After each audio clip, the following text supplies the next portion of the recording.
Welcome to IE News and to our viewers on itvtt.com. I am Micah Dume. Thank you for joining us. In the headlines, preventive detention orders revoked for Dominic and Genevieve Hadid as investigation continues. Regional corporations receive TT 1.5 million in disaster response equipment. Major security operation planned as government targets escalating gang violence in Mova. In our top story, businessman Dominic Hadid and his wife Genevieve Hadid are set to be released after Minister of Homeland Security Roger Alexander revoked the preventive detention orders issued against them under the state of emergency. In a statement, Minister Alexander said the decision followed a review of legal, medical, and public interest considerations, including a recommendation from the Constitution Review Tribunal that their continued detention was no longer necessary or expedient. He said the decision also took into account Dominic Hadid's medical condition and noted that the Privy Council had declined to expedite the substantive appeal, meaning the couple could have remained in custody until the end of the state of emergency. Despite revoking the detention orders, the minister stressed that the investigation into an alleged plot to assassinate Prime Minister Kamala Persad-Bissessar and senior government officials remains active. He said the Trinidad and Tobago Police Service will continue monitoring the Hadids as investigations proceed and expressed the expectation that they will fully cooperate with law enforcement authorities. The Minister of Homeland Security said the government remains committed to protecting public safety while respecting the constitutional rights of all citizens. Regional corporations across Trinidad and Tobago are set to strengthen their disaster response capabilities following the donation of nearly TT 1.5 million worth of emergency equipment by the Church of Jesus Christ of Latter-day Saints. The equipment was officially handed over to the Ministry of Rural Development and Local Government on Wednesday. Minister Khadija Amin described the donation as a significant investment in national disaster preparedness, saying it will provide municipal corporations with the resources needed to respond more effectively during emergencies. These items represent more than just equipment. They represent preparedness, not reaction, resilience, even when we are vulnerable, and partnership, even where we might have isolation in case of a disaster. It strengthens our national disaster management framework by giving our municipal corporations disaster management units the tools they need so that they can respond swiftly, they can coordinate effectively, and they can serve communities with greater confidence and efficiency. The donated supplies include 8 rescue boats, more than 50,000 sandbags, 600 mattresses, portable generators, dewatering pumps, chainsaws, tarpaulins, and pressure washers. Minister Amin said the ministry is also establishing disaster relief warehouses in every region and has implemented strict accountability measures to ensure the equipment is properly managed and used only during times of disaster. Representatives of the church said the donation reflects its ongoing commitment to supporting communities and promoting disaster preparedness. What I have sought to do is establish in every region where they will have their own stockpile. So in anticipation of this equipment coming in and this donation, we practically emptied our warehouse some months ago, where all the equipment we had here was assigned to corporations. They must properly account for it. So you cannot randomly give away mattresses or tarpaulins because somebody wants one. They must be properly used in a time of disaster, and you must account for every piece of equipment. So they each have their own stockpile at present. Homeland Security Minister Roger Alexander says law enforcement agencies are preparing a major coordinated operation to combat escalating gang violence in Mova.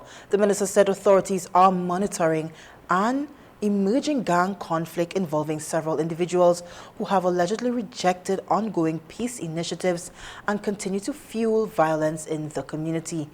Minister Alexander revealed that police and other security agencies will soon release photographs of suspected gang members and their associates as part of efforts to locate those involved. He said residents should not have to live in fear because of the actions of a small group of offenders, and noted that local law enforcement will receive support from regional and international partners. The minister also acknowledged concerns over police visibility and response times, but said authorities remain committed to strengthening crime-fighting efforts.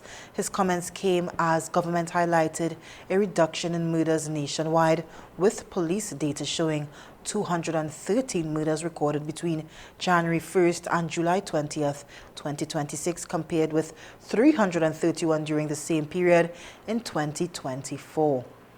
We pause for a moment. More news when we come back.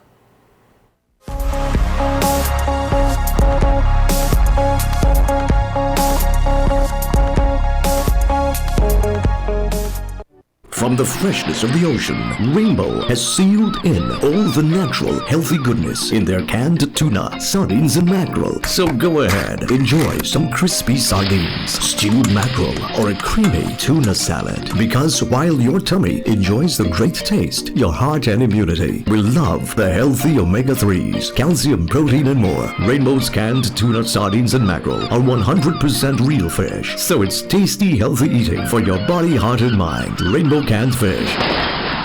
Expressions Limited, as one of the largest importers of tiles, offers an extensive range of high-quality tiles in ceramic, porcelain, granite, stone, and mosaic options.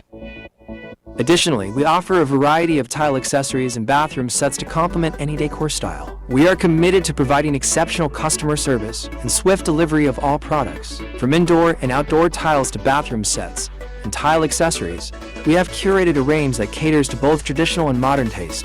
Lampus 13, Ajudha Road, Munro Road, Canopio. Call 223-8453.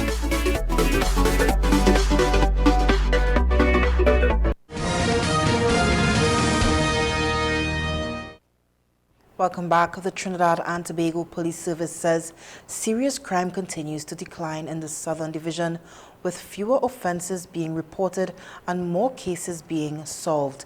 Speaking at the Wednesday's TTPS media briefing, Superintendent Richard Bertie said 775 serious crimes were reported between January 1st and July 20th, 2026, compared with 831 during the same period last year, a 7% reduction. He added that the division detection rate improved from 50% to 54%, with 417 cases solved this year. Superintendent Bertie also reported a 16% decrease in murders, with 26 homicides recorded so far this year, compared with 31 during the corresponding period in 2025. For 2025, there were 831 reports of serious crimes in the division, with 414 solved, representing a 50% detection rate. For 2026, there has been 775 reports, with 417 solved, representing a 54% detection rate.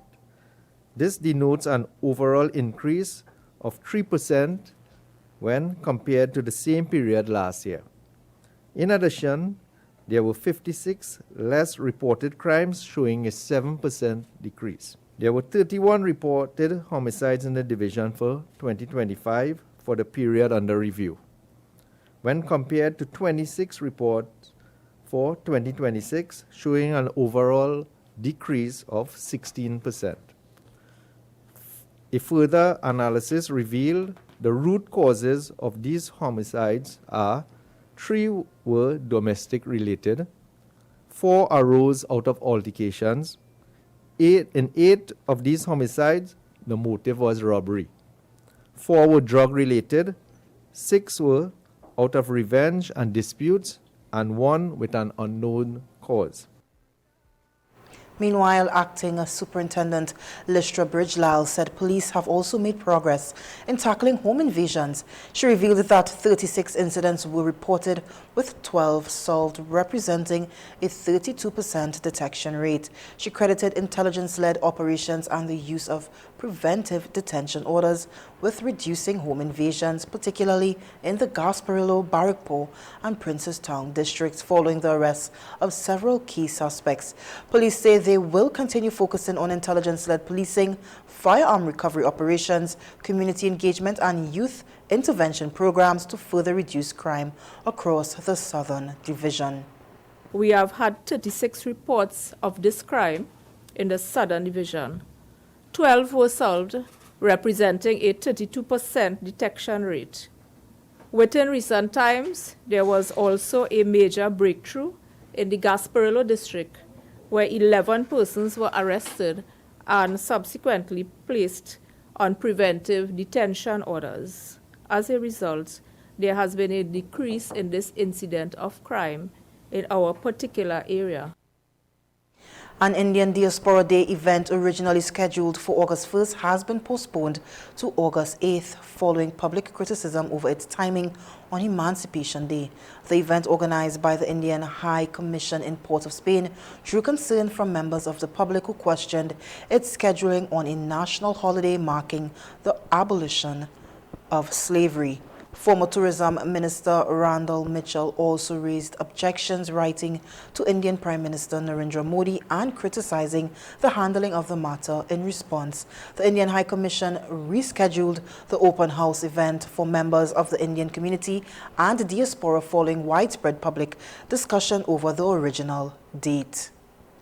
The government will recruit 800 prison officers over the next 2 years as part of efforts to address staffing shortages and strengthen the Trinidad and Tobago Prison Service. Here's more. Homeland Security Minister Roger Alexander announced that 500 recruits are expected to begin orientation later this month before commencing formal training in September. A further 300 officers are scheduled to be recruited earlier next year. The announcement comes amid concerns over declining prison officer numbers. Prison Officers Association President Gerard Gordon recently warned that the service has lost approximately 400 officers over the past 3 years due to high attrition, leaving the organization struggling to replace experienced personnel. Minister Alexander acknowledged the staffing challenges and said the recruitment drive forms part of government's wider plan to reinforce the prison service by increasing manpower and improving operational capacity. He added that the initiative is one component of broader national security measures, which also included expanded recruitment within the Trinidad and Tobago Police Service to strengthen law enforcement across the country. You're watching IE News. We'll return after these messages.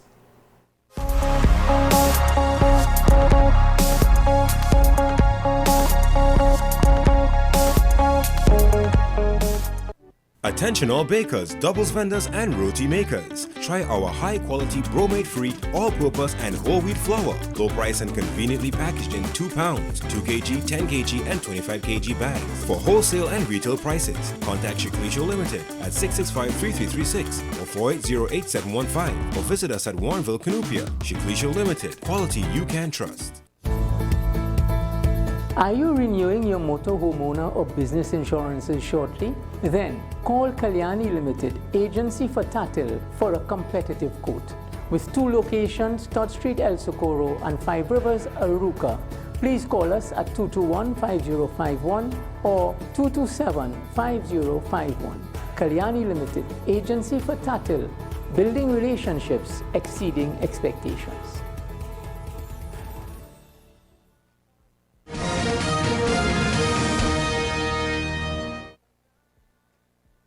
Welcome back. In our sports highlights, Barbados will pay its final respects to cricket legend and national hero Sir Garfield Sobers with a state funeral on July 29th following his passing last Friday at the age of 89.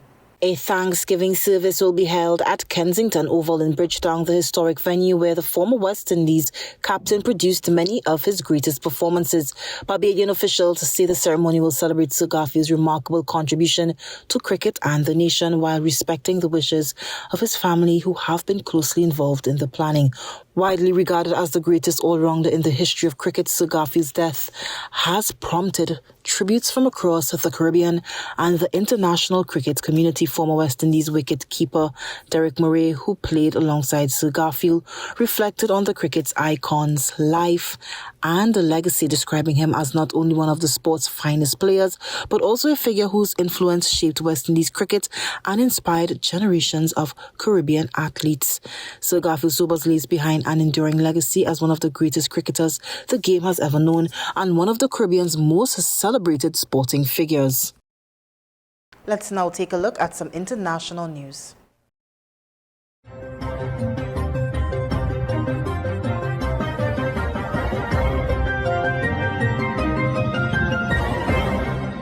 Tonight, West Virginia National Guard rescue vehicles out in force as record rain sends rivers raging. Terrifying video shows what families were up against when the rains came in Georgetown, West Virginia.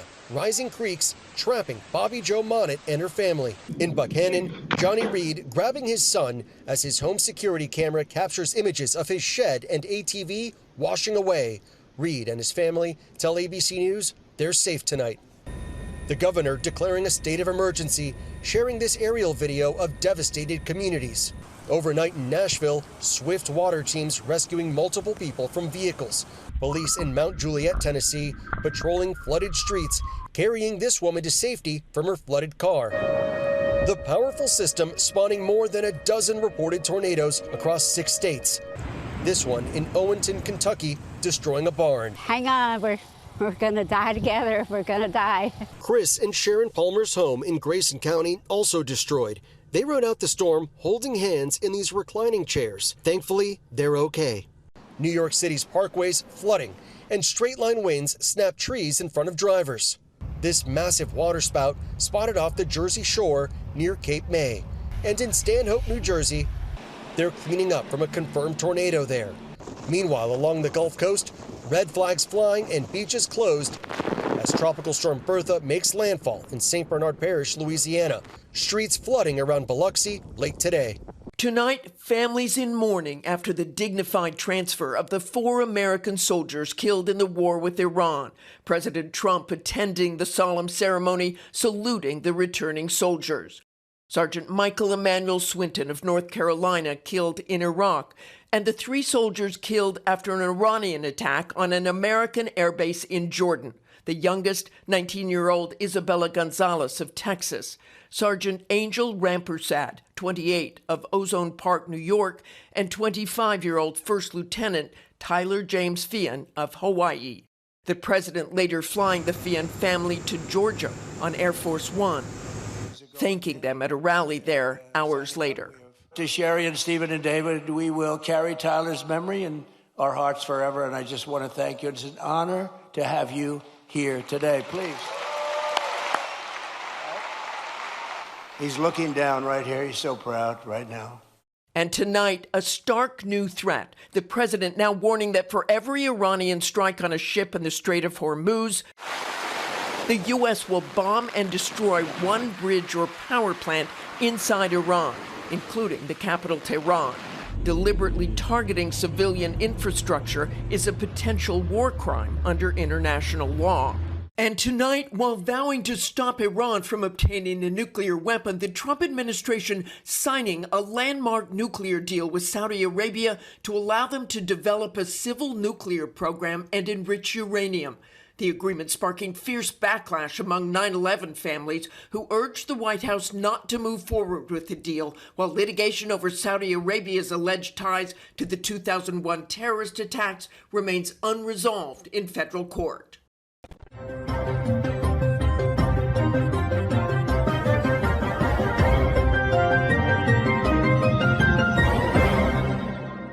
When we return, your weather update and more. Stay tuned.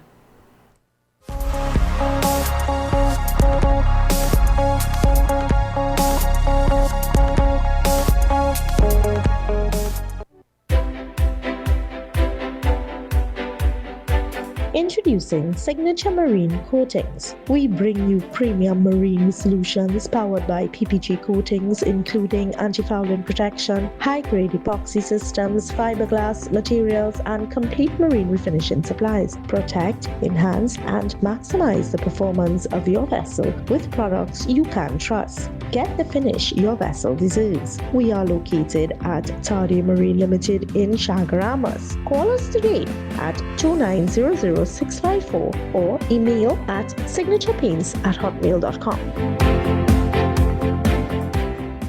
In our lives, there are moments that need to be remembered.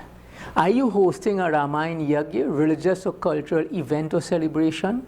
Would you like to have it aired live on IETV or recorded for playback later?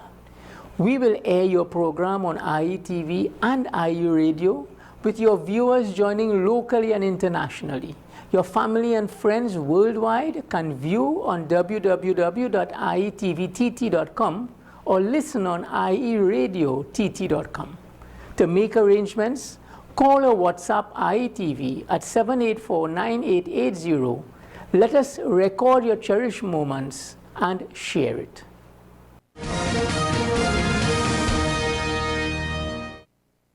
Welcome back to IE's Major News. Let's take a look at today's weather forecast.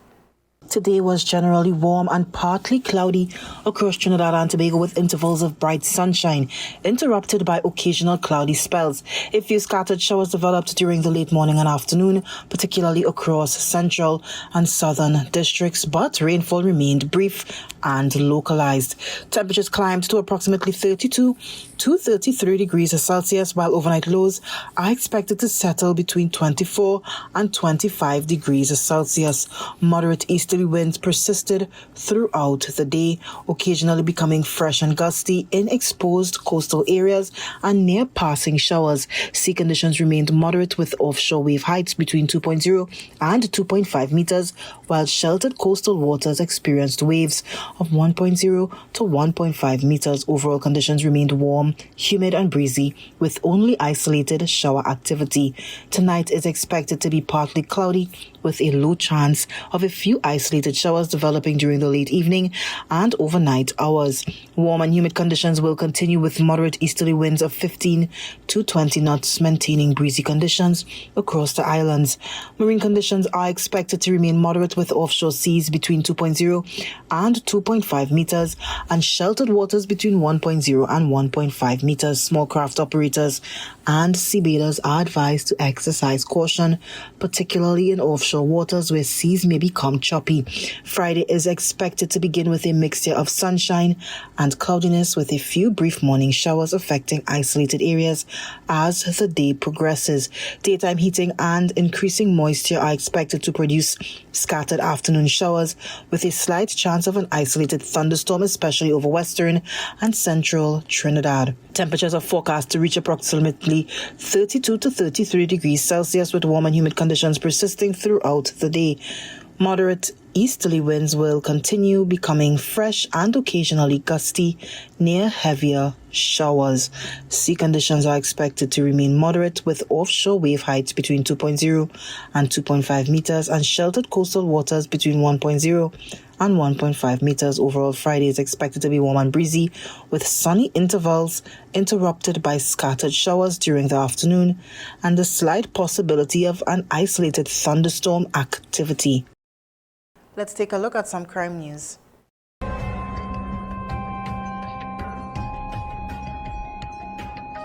Approximately 5,000 fully grown cannabis trees with an estimated street value of $5 million were destroyed by officers of the Trinidad and Tobago Police Service during a cannabis suppression exercise conducted in the Laloon Forest, Moruga, on Tuesday, 21st July.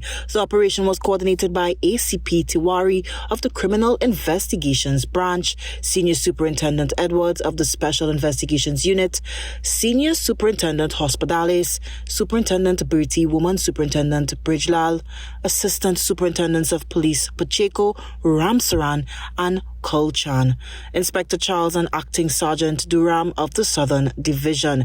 The exercise was supervised by Sergeant Lee and Corporal Silal Singh of the Jungle Operations Team. During the operation, officers discovered and destroyed 2 cannabis fields covering approximately 1.5 acres. The fields contained an estimated 5,000 fully grown cannabis trees with an estimated street value of TT5 million. Officers also destroyed several water containers and other cultivation equipment used to maintain the illegal plantations. A 50-year-old Princestown woman who was charged by officers of the Trinidad and Tobago Police Services Anti-Extortion Unit with fraud, extortion, and other related offences has been granted bail in the sum of TT 200,000 following her appearance before Master Sarah De Silva at the San Fernando Magistrates Court on Monday 20th July. The matter was adjourned to September 4th. The accused, Michelle Lisa Gayadine Lochman, was charged with obtaining money by false pretenses, demanding money with menaces, kidnapping, and simple robbery. The charges arose out of an investigation conducted by the TTPS Anti-Extortion Unit into allegations that between July 2021 and May 2026, the accused falsely represented herself as an employee of the Ministry of Social Development and Family Services and promised to facilitate government assistance for a victim to rebuild her home in exchange for monthly payments of TT 2,500. Investigators further allege that when the payments ceased, the victim received repeated threats against her and members of her family, prompting a report to the Anti-Extortion Unit acting on intelligence. Officers of the Anti-Extortion Unit, supported by the Southern Division Criminal Investigations Department, executed an operation between 2 p.m. and 6 a.m. on Friday 10th July, resulting in the arrest of Gayadine Lochman at a residence in Princestown. The investigation was spearheaded by Assistant Commissioner of Police Richard Smith.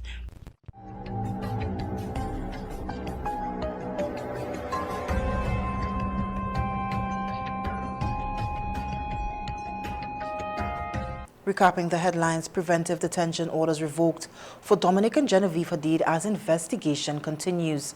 Regional corporations received TT 1.5 million in disaster response equipment. Major security operation planned as government targets escalating gang violence. Well, this is where we leave you for now. On behalf of the entire news team, I am Micah Dumé. Thank you for joining us.